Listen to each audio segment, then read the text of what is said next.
Bonjour, le problème d'aujourd'hui est un deux coups absolument magnifique d'un très grand compositeur britannique, Christopher Reeves, qui est décédé il y a un peu moins de 10 ans et qui était donc un très grand compositeur et qui a composé ici un problème euh, vraiment de première classe.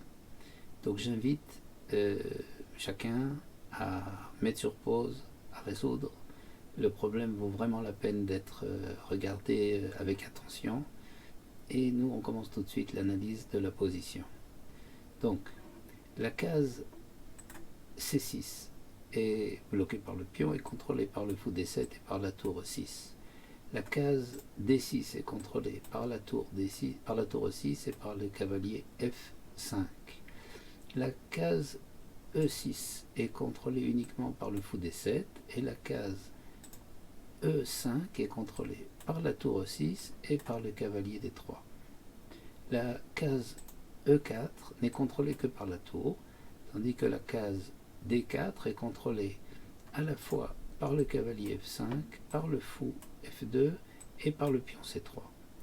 La case C4 est contrôlée que par le pion D3 et la case C5 est contrôlée par le pion B4, par le cavalier D3 et par le fou F2. Maintenant, on voit qu'il y a un mat possible en E7 qui est contrôlé par la dame. Il y a un autre mat sur E3 qui est contrôlé par le fou. Et il y a un autre mat sur F4 qui est contrôlé aussi par le fou. Le cavalier qui pourrait jouer en F4, c'est cavalier D3, F4. Donc, qu'est-ce qu'il y a d'autre encore à dire? Que les noirs possèdent un coup fort, enfin deux coups forts, c'est la capture soit par la dame, soit par le cavalier du fou D7 qui donnerait la case de fuite E6 et qui donc, si on ne fait pas une menace adéquate, qui posera un problème au jeu blanc, quel que soit le coup. Donc, une s'oriente vers la recherche d'une solution simple. Il faudrait trouver une menace qui contrôle la case 6. Et il y a une menace relativement naturelle qu'on peut penser faisable, c'est de se débrouiller pour menacer cavalier F4 au deuxième coup. Donc on joue un coup qui semble pouvoir être, donc de jouer le plus naturel, c'est de jouer en E3, de telle manière que on menace cavalier F4, les prises du fou F7 seraient hors sujet, puisque le cavalier en F4 recontrôle la case 6, et aussi, si on met une pièce en E3, le fou prend E3, ne serait pas un coup, puisqu'il y aurait cavalier prend E3 en réponse. Donc, essayons tout de suite. Mettons, par exemple, tour E3. Tour E3, donc, menace cavalier F4. Comme on a dit, dame prend fou, cavalier prend fou ne sont pas des parades parce que le cavalier en F4 recontrôle la case 6. Et regardons comment les noirs peuvent se défendre. Alors, ils peuvent prendre par exemple tour prend B4, tour prend B4 recontrôle la case F4, se met en prise par le cavalier D3 et abandonne la case C6.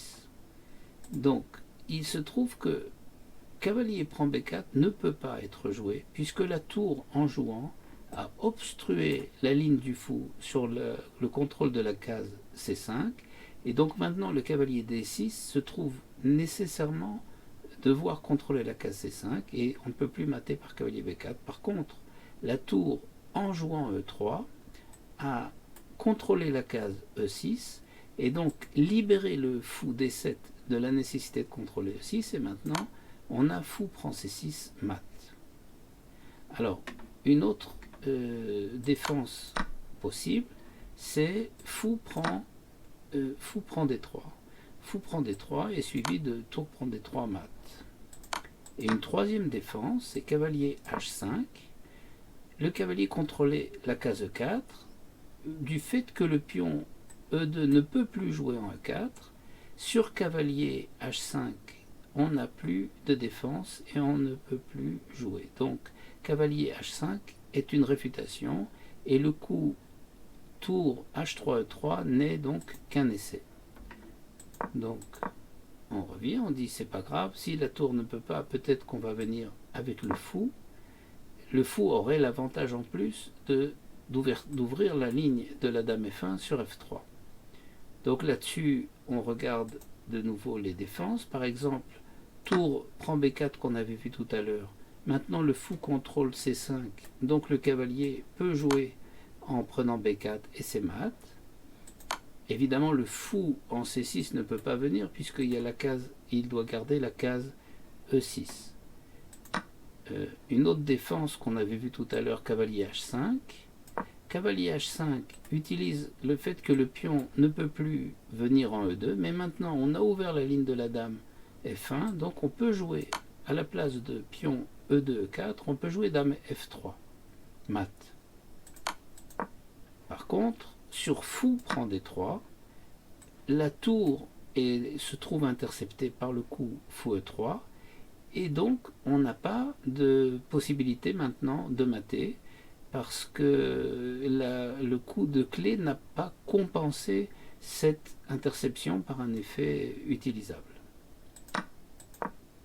Troisième essai, le pion E3. Évidemment, chaque fois, s'il y a fou prend E3, il y a cavalier prend E3 dessus qui répond, n'est-ce pas? Voilà. On regarde de nouveau les défenses possibles. Donc maintenant, sur cavalier H5, il n'y a pas de souci. On peut jouer pion E4, puisque le pion n'a pas été intercepté. Sur fou prend D3. Donc on utilise le fait que la tour est interceptée, mais la ligne, la case E2 ayant été libérée, maintenant on a dame prend D3, donc à la place de tour prend E3.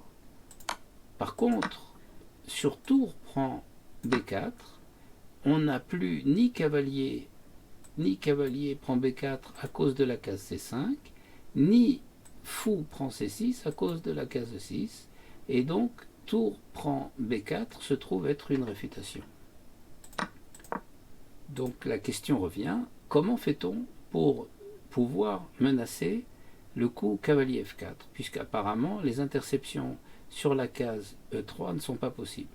Évidemment, de venir avec la tour, l'autre tour en E3 ne marche pas du tout, puisqu'elle abandonne le contrôle de D6 et de C6, et il n'y aura même plus de mat sur E3 si fou prend E3, puisque le cavalier se retrouverait devoir garder D6, mais ça serait réfuté d'autres façons aussi. Donc c'est un coup qui ne commence même pas à être regardé.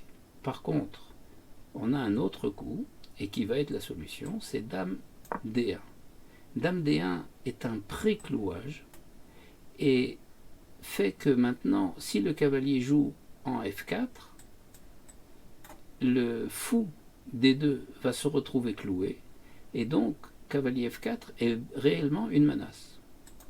Et maintenant, on regarde les défenses qu'on a déjà vues tout à l'heure, et comme aucune pièce n'est venue sur E3, les trois défenses noires seront répondues par les coups préparés au diagramme. Alors, on a cavalier H5 qui libère E4, la garde E4, donc on a E4 mat. Sur tour prend B4, on a cavalier prend B4 mat. Et sur fou D3, on a tour prend D3 mat.